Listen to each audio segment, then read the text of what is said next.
All right, I'm just getting my last minute trying to... I have a whole long list of things that I wanted to do. I did take a little criticism. People called in toward the tail end of the show to let me know what they thought. And they said there's a lot of brutality on my show. I guess there is a little bit. I guess there is a little bit of brutality on my show, especially when I do my bits of reincarnation. But I don't know. Times were really brutal. I mean, times are brutal now, but, in prior lives, times were really brutal. I mean, really. You think it's brutal now? I'm talking feeding Christians to the lions. I mean, that was brutal. By today's standards, I'm a mere pussycat. But when I lived in the Holy Roman Empire and went by the name of Toucasfacius, I was another man altogether. Toucasfacius. And I was having an illicit affair with a woman by the name of Toucasfacius. As a matter of fact, several of us were. Me, Numbnutius, and Dildonius. We were all having affairs with Toucasfacius. But the Emperor, Toucasfacius, somehow got wise. I don't know, I guess 3 men can't have an affair with your wife without some way you get an inkling. And so we were all brought by the centurions to face punishment. He said, my wife, Toucasfacius, is a pearl. She was seduced by these men, Toucasfacius, Numbnutius, and Dildonius. My wife was fouled by them, and they shall be made to pay the ultimate price. He said, bring me Numbnutius. And sure enough, they grabbed Numbnutius, and they tied a rope to every one of his limbs. They tied the ends of those ropes to 4 different horses, so that he was suspended between each 4 horses, each one headed in a different direction. And the king, Toucasfacius, took tremendous delight in slapping the horses on the rump, singing, yeah! And the horses took off at high speed. Imagine the look on Numbnutius' face, watching the lion uncurl.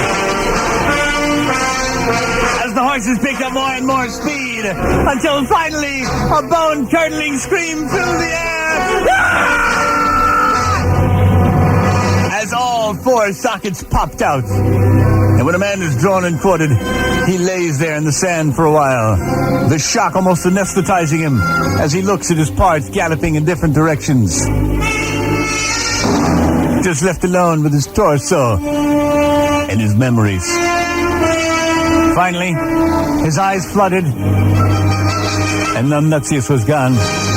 The king smiled and said, all right, one down, bring me Dildonius. And so, Dildonius was brought to bear. He was blubbering, pleading for mercy. But no, the king would hear none of it. He was protecting the honor of Toucasfacius. And so lines were affixed to his ankles, to his wrists, and the ends were tied to 4 different horses. The line was curled in 4 little loops by his feet. And when Toucasfacius said, "Hiya!" the horses took off. Dildonius had the dubious pleasure of watching the lines unfurl until finally the horses drew them tight and... once again, he was just left with his torso, watching his extremities go galloping off. Finally, the king looked at me. He said, all right, bring me Toucasfacius. He said, you are the instigator. I know from a fact from Toucasfacius that you're the one that instituted this behavior in her. So consequently for you, I have a special punishment. He smiled evilly, motioned to the gendarmes. He said, affix the line to the manly hydraulics. Oh, God. I stood there quivering as the rope was drawn tight to the hydraulics. Only one horse needed here. He said, do you have anything to say for yourself? I said, no, sire, no. Proudly he strode around to the horse. Yeah! He screamed. And that horse took off. I just bowed my head, scrunched my eyes, and concentrated as hard as he could. And when that line finally went tight, that horse broke his neck. Ah!